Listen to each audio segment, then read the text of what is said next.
Bienvenue dans la chaîne de la méthode Coco. Dans cette vidéo, je vais vous montrer qu'il faut jamais sous-estimer l'épreuve Aerox, surtout quand on sort de blessure. Je vais vous dévoiler un petit peu le contenu de la course, mon parcours, pourquoi il faut jamais sous-estimer cette épreuve, et surtout mon vécu et mes conseils du jour. Et à la fin, je vous dévoilerai mon chrono, et tu vas voir, ça va être vraiment édifiant, mon chrono qui est vraiment un petit peu décevant. Je vous cache pas, néanmoins, on va voir un petit peu comment ça s'est passé et pourquoi j'ai fait ce chrono sur cet Aerox. Si tu aimes le sport, n'hésite pas à t'abonner, ça se passe juste ici. Allez, c'est parti, je vous explique tout.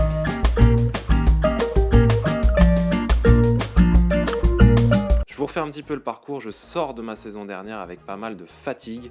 J'ai enchaîné le marathon, j'ai enchaîné les 10 km, j'ai enchaîné pas mal de courses et mon corps me l'a fait un petit peu payer. En gros, pendant tout l'été, j'ai traîné une petite fracture de fatigue, une sorte de fêlure, je vous avais expliqué ça dans d'autres vidéos, qui m'a un petit peu handicapé sur pas mal de choses. Et au total, j'ai dû malheureusement faire 6 semaines d'arrêt au total, ce qui m'a complètement coupé dans ma prépa. Ça a été très difficile à gérer, je m'entraînais plus du tout, j'allais juste à la piscine, je faisais que du vélo, voire un tout petit peu de salle de sport.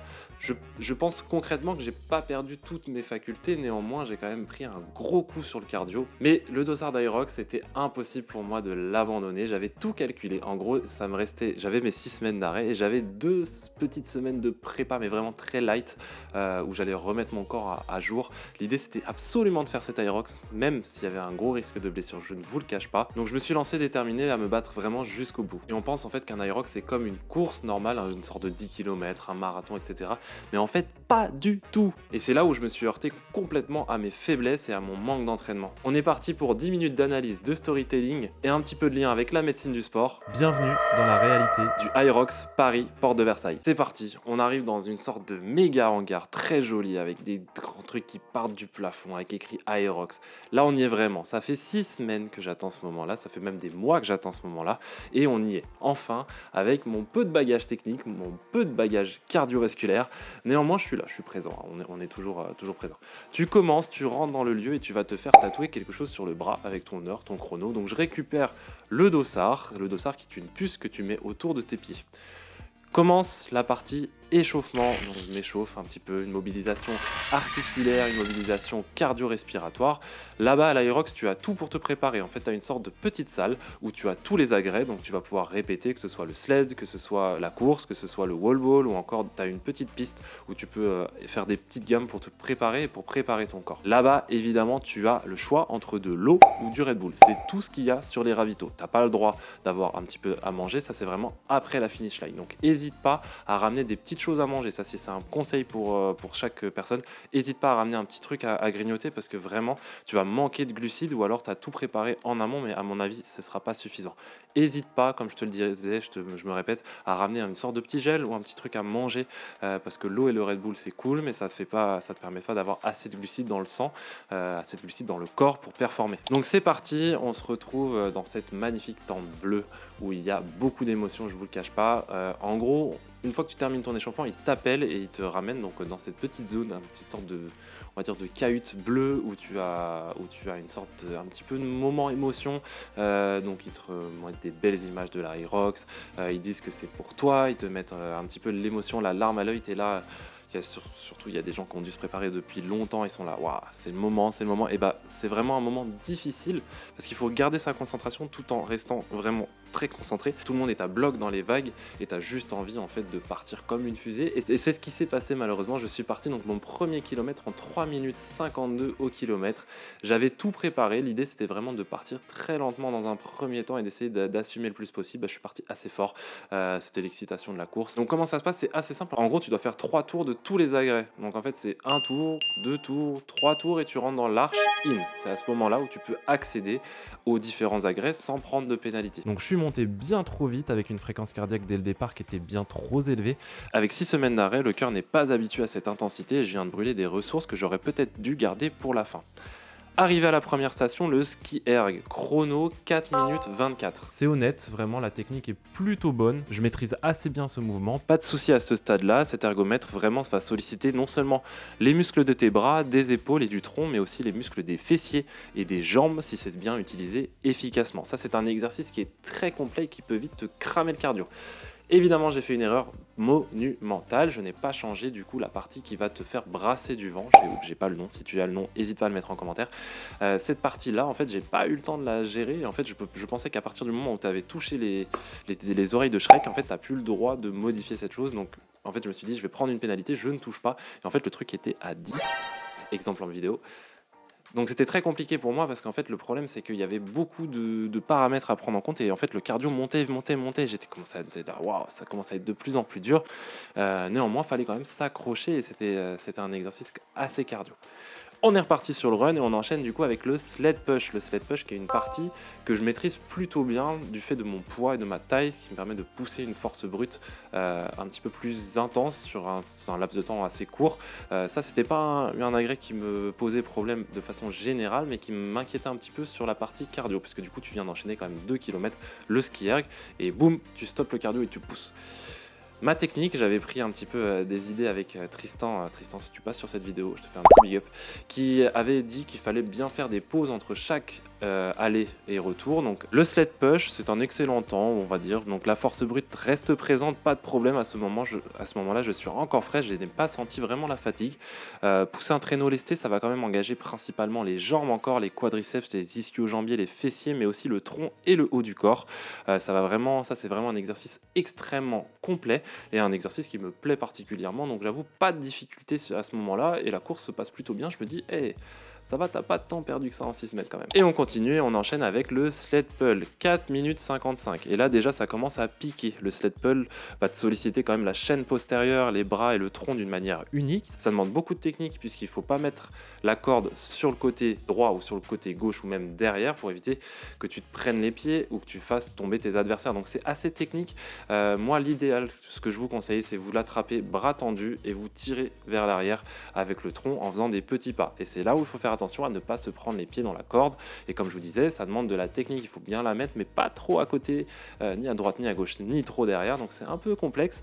Néanmoins, cet exercice me plaît particulièrement comme le sled push. Donc pas trop de difficultés, même si j'ai un petit peu perdu de temps, pour être honnête avec vous, puisque du coup le sled partait un petit peu sur la ligne à côté. On n'a rien vu, j'ai pas eu de pénalité, j'ai eu juste un petit avertissement que tu peux voir dans cette vidéo. Et ça se passe plutôt bien, cette partie course, comme je vous disais, c'est plutôt pas mal. On arrive à un des moments les plus difficiles, pour moi il y en a 2, les burpees et du coup le wall ball. Et là on arrive à la première difficulté, les burpees. Les burpees, chrono 6 minutes et 10 secondes. C'est une catastrophe, c'est très long, c'est une des stations les plus demandantes au niveau du cardio. Et après les 2 sleds, honnêtement, je suis complètement cramé. C'est là où je commence à payer un petit peu mon manque d'entraînement et mon manque de technique. Pour moi, les burpees, c'est très compliqué.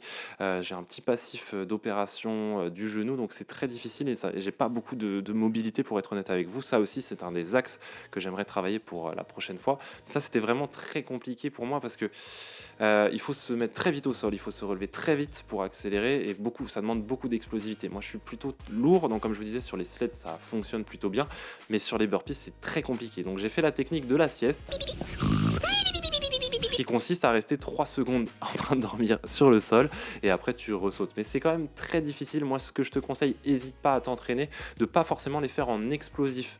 L'idée, c'est que tu ramènes ta jambe une fois, 2 fois et après tu sautes. Ça va vraiment te permettre de gagner du temps et de pas forcément brûler ton cardio. On continue la course et on arrive au rameur. Le rameur, je suis complètement cramé, mais je me suis dit, ça c'est un exo qui va me permettre de faire redescendre ma fréquence cardiaque. Et bingo, ça l'a fait un petit peu. Donc je me mets en mode gestion sur le rameur. Je fais 4 minutes 41, je suis à la mi-course et je dois faire 1000 mètres en aviron. Et honnêtement, le cardio commence à descendre un petit peu, donc je commence à me familiariser un petit peu avec le mouvement. L'idée, en idéal, là ma technique est pas parfaite parce que du coup je suis cramé. En fait, tu viens pousser avec les jambes, tu tends les jambes et après tu tires avec les bras, ce qui te permet d'avoir beaucoup plus d'amplitude et de faire beaucoup plus de vitesse sur ce rameur, même si c'est extrêmement difficile. Néanmoins, comme je te disais, je baisse mon cardio et la course commence à prendre un autre aspect. Je sais qu'il y a 2 exercices pour les membres inférieurs qui vont pas mal tabasser juste après, donc je me réserve, je récupère un petit peu sur cet exercice. Ensuite, on passe farmer carry. Alors, les farmer carry, C'est un exercice pour moi qui est très difficile. C'est vraiment du mental, c'est vraiment de la préhension. 24 kilos dans chaque bras. L'idée, c'est d'aller le plus vite possible. Donc j'ai commencé à courir, on dirait, une petite chenille qui se dandeline. C'est une catastrophe. Je pose les poids plusieurs fois, il me semble, parce que du coup, en fait, j'ai les mains qui crampent complètement. Ça, pour moi, ça a été vraiment une baisse, au niveau du moral, ce moment-là où mon moral a commencé à se fracturer très clairement. Et en fait, c'est très difficile, je sais pas pourquoi. J'arrive pas à cet exercice, il faut vraiment que je développe cette partie-là. Et ce sera une bonne leçon pour le prochain, évidemment. Mais franchement, je pense que je peux gagner pas mal de temps sur cet exercice et je suis un petit peu déçu de ma performance, pour être honnête avec vous. La petite technique, c'est qu'il y a de la magnésie là-bas. Donc, n'hésite pas à bien mettre tes mains dans la magnésie pour tenir bien fort. Ça te permettra de gagner, je pense, de l'appréhension et surtout de gagner du temps sur ton exercice. On enchaîne avec les sandbag lunges. C'est un exercice, vous l'avez vu sur mes différents réseaux, qui a été très difficile pour moi aussi. En fait, tu dois faire, là-bas, en tout cas à Paris Porte de Versailles, tu dois faire 4 allers-retours de fente avec 20 kilos sur les épaules. J'ai pris, honnêtement, j'ai pris le sac sur mes épaules. J'ai cru que j'avais au moins 50 kilos. C'était une catastrophe. Je me suis dit, en plus, tu prends une pénalité, si je dis pas de bêtises, si tu le mets par terre, je crois. Hein. N'hésitez pas en commentaire à me confirmer. Mais je crois que si tu le mets par terre, tu prends une pénalité, c'est obligé. Donc là, j'étais en mode, oh, c'était vraiment un poids mort sur les épaules. 20 kilos, c'est lourd. Et en tout, je crois que j'ai compté. Il me fallait me faire du coup 4 allées. Et en moyenne, ça me faisait une trentaine de fentes. Donc 4 x 3, ça fait 120 fentes avec 20 kilos sur les épaules. J'ai dû aussi faire des pauses. J'avais des fibres musculaires qui me tiraient du genou jusqu'à la hanche. C'était une catastrophe. J'avais les jambes dans un état, c'était des poteaux. Et derrière, il faut enchaîner avec 1 km de course. Et puis vient la station, The Station, les wall balls. 10 minutes. J'ai mis 10 minutes sur les wall balls. C'était une catastrophe. Honnêtement, il y a de tout. Déjà, d'une, comme je vous disais, je manque de mobilité au niveau des hanches, au niveau des genoux. Donc, casser la parallèle, c'est pas évident. Casser la parallèle, c'est quoi? En gros, l'idée, c'est que vos hanches doivent passer en dessous des genoux. Donc, si le mouvement n'est pas bien réalisé, en fait, tu ne prends pas de points. D'accord? Donc, tout simplement. Et derrière, si tu casses bien la parallèle, il faut que tu vises bien la zone. Et ça, c'est pas non plus acté. Donc j'ai raté pas mal de répétitions. Ça a été très difficile pour moi parce que du coup, j'arrivais en même temps que certaines personnes. Les personnes étaient déjà reparties. Moi, j'étais juste à 20-25 répétitions. C'était une catastrophe. Ça, vraiment, j'ai manqué de technique. Pour être honnête avec vous, il y a 2 stations que j'ai pas pu travailler. Le ski erg et les wall balls parce que du coup, j'en avais pas dans ma salle. Voilà. Très, très clairement, c'est une excuse de merde. Mais voilà, c'est une excuse. Comme tu prends que ça comme tu veux. Néanmoins, il faut que pour la prochaine fois, je puisse les travailler. Que ce soit la technique, que ce soit la mobilité, que ce soit le fait de bien viser, parce que j'ai vraiment été très en difficulté. La juge en pouvait plus à côté de moi, elle était là, putain, quand est-ce que je vais terminer? Pour être honnête avec vous, c'est très très difficile cet exercice, n'hésitez pas à le travailler de façon très spécifique. Donc là, l'idée c'est que tu as entre 4 pour les femmes, 6 kilos pour les open hommes et pour les mix, je sais plus, et 9 kilos pour les pros. Donc n'hésite pas à charger beaucoup plus, à travailler, que ce soit le haut du corps et les bas du corps, parce que c'est quand même un exercice extrêmement complet. En plus, tu as la sono à fond, donc c'est la fin, tu as juste envie de terminer ton cardio, il est à 1000 à l'heure, j'abuse, mais néanmoins c'est vraiment très difficile, donc n'hésite pas à le travailler vraiment de façon spécifique. Si on prend les runs vis-à-vis du graphique, mon objectif quand même, ça restait quand même 1h15. Donc je l'étais parti quand même sur des runs entre 4,15 à 4,45 de moyenne. Si on regarde un petit peu le graphique, vous avez vu, j'ai complètement explosé, surtout sur le dernier. Après, je vous expliquerai un petit peu la spécificité du dernier. Néanmoins, ça reste quand même stable, donc je suis plutôt content sur cette partie, avec un départ bien trop fort. Mais je reste quand même stable sur des allures que je maîtrise, mais la course à pied, c'est pas une chose qui m'inquiétait de façon générale, donc voilà. Ça, c'est ok, ça j'ai maîtrisé, mais vraiment sur les parties station, c'était vraiment cataclysmique. Concernant le dernier run, pas de panique, en fait ça prend à partir du moment où tu sors de la zone out et jusqu'au moment où tu rentres dans la zone wall ball. Donc en fait c'est pour ça que s'il est plus grand que les autres, puisque du coup en fait tu as une plus grande distance à parcourir. D'accord? Donc pas d'inquiétude si ton dernier kilomètre est bien plus lourd, là c'est le cas, tu as pu voir sur le graphique, pas de problème, en fait c'est vraiment, comme je te disais, que la distance était bien plus élevée, donc c'est normal. Mon objectif, donc c'était 1h15. J'ai fait 13 minutes de plus, 1h28, ça a été vraiment très dur pour moi, moralement, parce qu'en fait, honnêtement, je pense que je vaux 1h15 sur cet exercice, en tout cas au moins en open solo, mais c'est en pro, ça c'est sûr que c'est pas du tout la même chose, mais je pense que je vaux 1h15 très facilement. parce que du coup j'ai toujours fait du sport, la course à pied ça me parle. Néanmoins, il faut vraiment que je travaille de façon spécifique les stations parce qu'il n'y a pas de secret. Mais si on enlève un petit peu les 5-6 minutes que j'ai perdues stupidement, que ce soit sur les wall balls et les 2-3 minutes sur la gestion du rythme cardiaque au départ, franchement, j'aurais pu, je pense, facilement être autour de 1h20, 1h22, ça reste toujours très loin de 1h15, mais ça reste beaucoup plus acceptable pour mon esprit de sportif. Je termine donc à la 468e place et donc 1791e sur 3300 participants. Je suis plutôt content, mais ça reste, je pense, en amélioration et c'est comme ça que je fonctionne, donc c'est pour ça que je vais vraiment prendre ma revanche pour la prochaine fois. Alors on va lister mes erreurs, les choses que j'aurais vraiment dû pas faire en fait pour faire un Aerox sans préparation. Ma première erreur, ça a été que je suis parti trop vite au premier run 3,52, c'était au-dessus de mes capacités réelles post-blessure. Résultat, ma fréquence cardiaque maximale est montée bien trop tôt, bien trop haut. Impossibilité de maintenir sur la durée.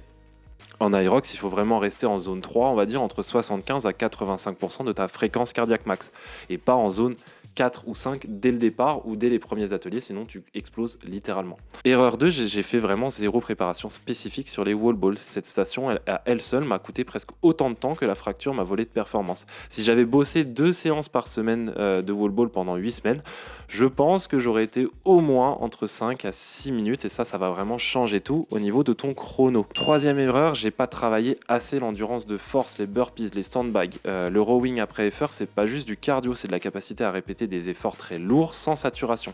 Et ça se prépare et ça se programme. Et enfin, l'erreur 4, j'ai sous-estimé l'impact de 6 semaines d'arrêt.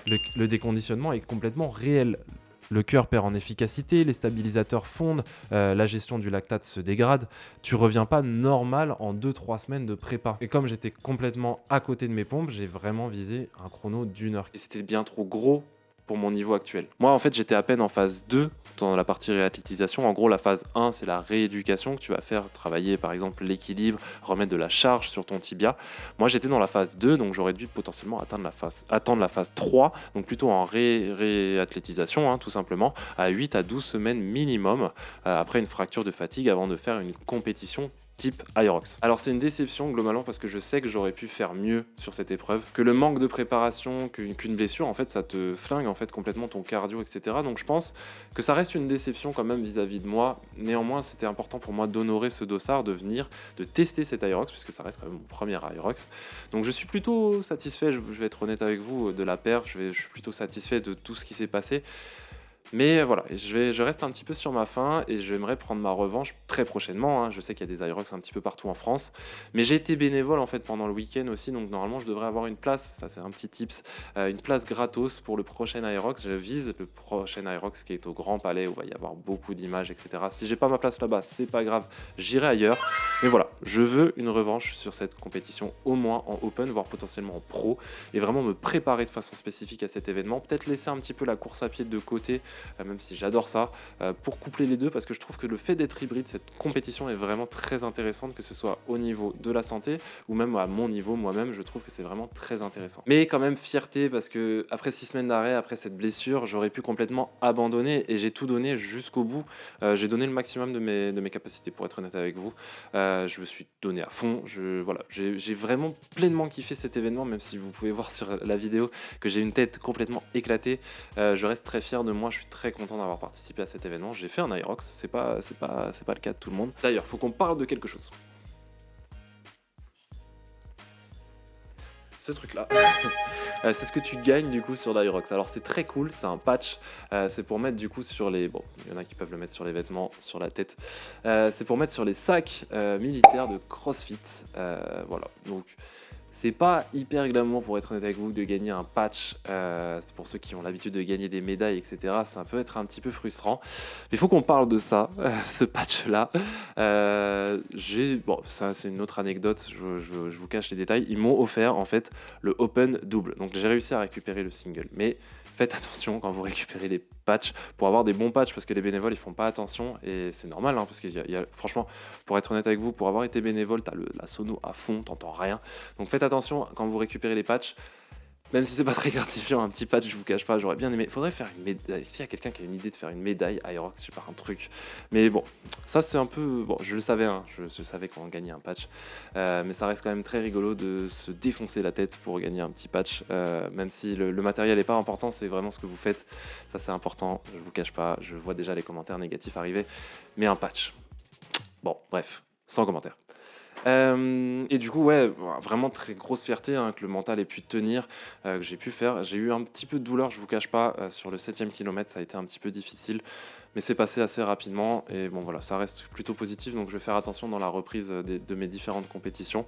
Et il y aura un prochain, comme je vous disais, et là vraiment ça va être différent. Je vais complètement tout changer. Je vais travailler pendant au moins 12 semaines de travail avec 2 séances par semaine de type renfo, endurance de force. Du travail spécifique sur chaque station, que ce soit les wall balls, les sandbag lunges qui m'ont vraiment éclaté les quadriceps et les ischio-jambiers. Donc voilà, je vais vraiment faire quelque chose de très propre, très correct pour vraiment sur 12 semaines vraiment préparer un Aerox, que je sois vraiment optimal et voir potentiellement quel chrono je peux faire avec une bonne préparation. Et enfin, je vais surtout respecter la réathlétisation, pas de prise de risque, pas de ça devrait aller, juste du travail progressif, intensif. Non, vraiment, je vais retravailler ça. D'ailleurs, je le mets déjà en place pour travailler la charge sur le tibia parce que c'est pas évident. Il y a beaucoup d'appréhension, beaucoup de douleurs un petit peu, on va dire, fantômes. Pas des douleurs fantômes parce que c'est pas exactement la même chose, mais des douleurs d'appréhension.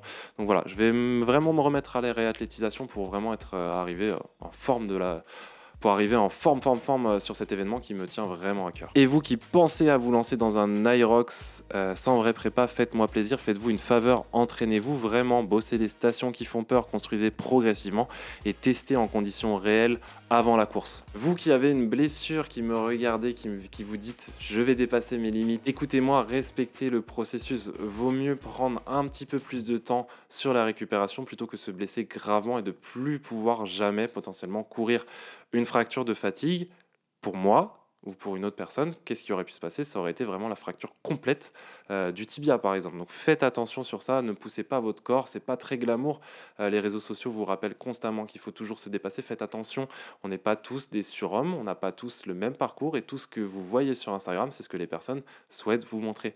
Faites attention, pensez à vous et protégez votre corps et surtout écoutez-le. Donc voilà mon message. Qu'est-ce que vous retenez de cette vidéo? Que la préparation c'est fondamental, que revenir après blessure c'est une vraie science, c'est pas juste du mental et que chaque station, chaque effort a son importance. Si vous avez des questions sur la fracture de fatigue, sur la réathlétisation ou comment préparer un Aerox correctement ou même sur votre expérience de l'Aerox Paris-Port de Versailles, commentez en bas, je lis vraiment tous les commentaires et j'adore échanger avec vous sur ce sujet. Et si cette vidéo vous a servi, que ce soit pour comprendre comment revenir après une blessure, comment préparer une compétition ou juste pour vous motiver à ne pas faire mes erreurs, abonnez-vous, activez les notifications parce que la suite, la revanche, elle arrive bientôt et je veux que vous soyez là pour la voir. On se retrouve pour de nouvelles vidéos sportives. Là, je pars bientôt au marathon Nice-Cannes. Ça va être très compliqué, mais voilà. L'idée, c'est d'accompagner un proche, donc ça va être vraiment très tranquille. Je vais pas avoir trop d'impact sur le tibia. On va voir si je le fais en entier, c'est pas sûr encore. N'hésite pas à t'abonner comme je te disais. Merci d'avoir suivi jusqu'au bout cette vidéo. Merci d'être une bonne communauté qui cherche à se dépasser, à progresser et comprendre comment le corps fonctionne. Et surtout, ne baissez pas les bras quand on est blessé. C'est important. Gardez le mental, gardez le sourire. C'est ça qui va vous permettre de progresser dans la vie. La revanche, pour moi, elle est déjà en route. J'ai déjà repris les entraînements comme je vous disais. Donc on se retrouve très prochainement pour l'Aerox pour gagner un autre patch pour accrocher sur un sac. C'est très... À très vite, c'était la méthode Coco. Et souvenez-vous, le vrai chrono, il se construit avant la ligne de départ et pas pendant le départ. Allez, jusqu'au bout, allez,